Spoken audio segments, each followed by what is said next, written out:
तो महाकुंभ में होने वाली हर एक रस्म, हर एक प्रतिष्ठा की जाती है, कार्यक्रम किया जाता है, उसकी अपनी एक अहमियत है, उसका एक वजह है। आखिर क्या है वजह? चाहे अखाड़ों के प्रवेश करने की बात हो या फिर धर्म ध्वजा की स्थापना की, आखिर धर्म ध्वजा की स्थापना के पीछे क्या रहस्य है, इस रिपोर्ट में आपको दिखाते हैं।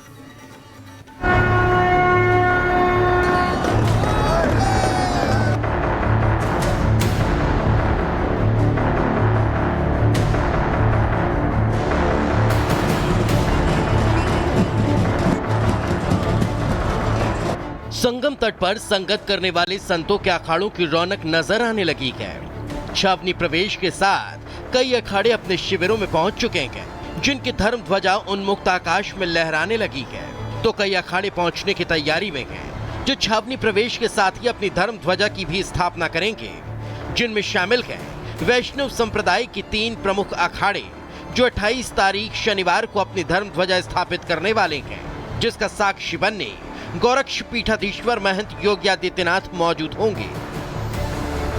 महाकुंभ में अखाड़े शान होते हैं, लेकिन इन अखाड़ों में जो सबसे ज्यादा ध्यान आकर्षित कर रहे हैं वो है यहाँ पर स्थापित हो रही धर्म ध्वजा, जिसके लिए विशेष पूजा अर्चना की जाती है और उसके बाद ही धर्म ध्वजा की स्थापना की जाती है। ये 52 फीट ऊंची धर्म ध्वजा जो कि जूना अखाड़े की है और इन सब की अलग अलग पहचान भी होती है। आपको बताएं कि अखाड़ों की भगवा धर्म ध्वजाएं, जिसमें जूना अखाड़ा 52 हाथ ऊंची भगवा ध्वजा होती है, मणियों का प्रतीक, और निरंजनी अखाड़ा 52 बंदों वाली ध्वजा होती है। मुख्यमंत्री योगी आदित्यनाथ एक हफ्ते में तीसरी बार कुंभ नगरी पहुंच रहे हैं, मगर इस बार तैयारियों की समीक्षा करने नहीं बल्कि सनातन की धर्म ध्वजा स्थापित करने आ रहे हैं, जो अन्य अखाड़े के धर्म ध्वजा स्थापना में शामिल होंगे। वैष्णव संप्रदाय के 3 अखाड़ों में पहुंचेंगे सीएम। पहले पंच निर्वाणी अनी अखाड़े के आयोजन में शामिल होंगे, फिर पंच निर्भोगी अनी और पंच दिगंबर अनी अखाड़े में जाएंगे। अखाड़ों के शिविर में सुविधाओं की भी जानकारी लेंगे। जोगी जी आ रहे हैं, हम लोग भी अपना उनका स्वागत करेंगे और अपना ध्वजा रोहण करेंगे। इसमें हम लोग का अपना सर्वसम्मत से उनके साथ रहेंगे और भव्य कुंभ, दिव्य कुंभ बने, इसमें हम लोग का सहयोग रहेगा। प्रशासन की तरफ से मदद करेंगे। महंत योगी आदित्यनाथ के अखाड़ों की धर्म ध्वजा स्थापना में शामिल होने को लेकर संत समाज भी खासा उत्साहित है, मगर हिंदू धर्म की आस्था, परंपरा और संस्कृति का प्रतीक माने जाने वाली धर्म ध्वजा का अखाड़ों में क्या महत्व होता है, ये भी जान लेते हैं। अखाड़ों का प्रतीक होती है धर्म ध्वजा। छावनी प्रवेश के बाद होती है स्थापना। परिसर के बीचों बीच स्थापित किया जाता है।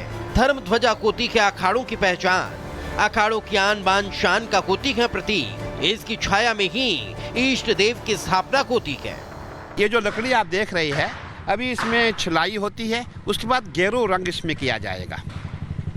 गेरू रंग होने के बाद इसमें ऊपर से एक लकड़ी और जॉइंट की जाएगी, जो करीबन 20 फुट की होगी, और उसमें जो हमारा ध्वज है, जो हमारा धर्म का प्रतीक है, जो हमारा भगवा है, वो उसमें लगाया जाएगा। तो यही पूरी धर्म ध्वजा हमारी होती है। जैसे हमारे संत महात्माओं के घर होते हैं, आप घर कहते हैं ना, हम मणियाँ कहते हैं, तो 52 मणियों का जो प्रतीक है ये धर्म ध्वजा है। इसमें हम 52 बंद लगाते हैं और एक हाथ पे एक बंद लगाया जाता है।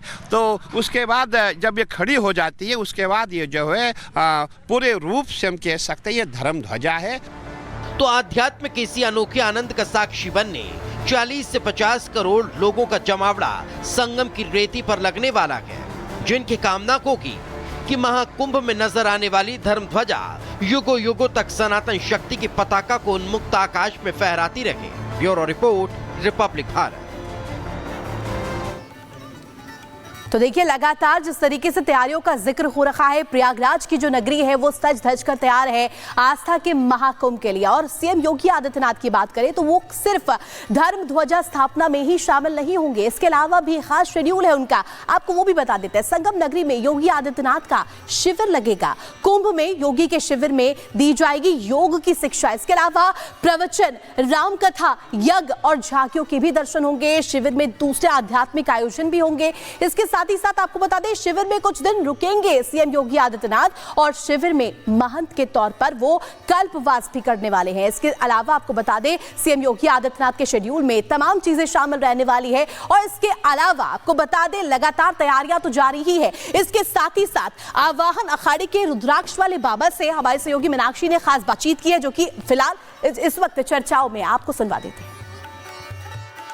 श्री शंभु पंथ दशनाम आवाहन अखाड़े में आज से नहीं अनादिकाल से जितने भी साधु संत हुए हैं जप और तप तपस्या में लीन रहे हैं और हमारा संकल्प 1.25 लाख रुद्राक्ष का था। अर्ध कुंभ में हमने 1.25 लाख रुद्राक्ष का संकल्प लिया था 12 साल के लिए। आज मेरे को 6 साल हो चुके हैं। परमात्मा के देन से, गुरु महाराज की और गजानन भगवान की कृपा से आज जो है 2.25 लाख रुद्राक्ष धारणा कर रखा है। इसी संतों का कर्तव्य ही यही होता है कि हिंदू सनातन धर्म कर्म कांड और सनातन के धर्मों के लिए जो है हम लोग तपस्या करते हैं। अभी के आने वाले वक्त में रुद्राक्ष की ये संख्या और बढ़ने वाली है। आपने बताया कि अब ये 2.25 लाख तक जा पहुंची है। देखो संख्या तो बढ़ती रहेगी। इस टाइम पर 45 किलो वेट है। 45 किलो वेट जो है बहुत ज़्यादा होता है और उस परमात्मा की कृपा से हम लोग गजानन महाराज की और गुरु महाराज की कृपा से 45 किलो वेट में अभी चल रहा है। संख्या बढ़ेगी, 1100 मालाओं की और संख्या बढ़ेगी। महाराज जी, अभी क्या संख्या और बढ़ने वाली है रुद्राक्ष की? जैसा कि आपने बताया कि अब ये 2.25 लाख हो गए हैं। मालाएं बढ़ेंगी, अभी नहीं, लास्ट में बढ़ाएंगे। 1100 माला और बढ़ेंगे। ये कोई हट है और आप क्या हर साल इसमें मालाओं को और ज़्यादा बढ़ाते जाते हैं? हाँ, बढ़ाते हैं हम लोग। हठ योग में आता है तपस्या। ये हठ योग है। उड़ते जैसे खड़ी तपस्या है और जलधारा है, अग्नि तपस्या है, रुद्राक्ष वाली तपस्या अभी तक किसी ने नहीं की थी। हम लोगों ने जो है शंकर भगवान को प्रसन्न करने के लिए जो है हठ योग में जो है शंकर भगवान को प्रसन्न करने के लिए हमने हठ योग रखा हुआ है और हमारा संकल्प 12 साल का है।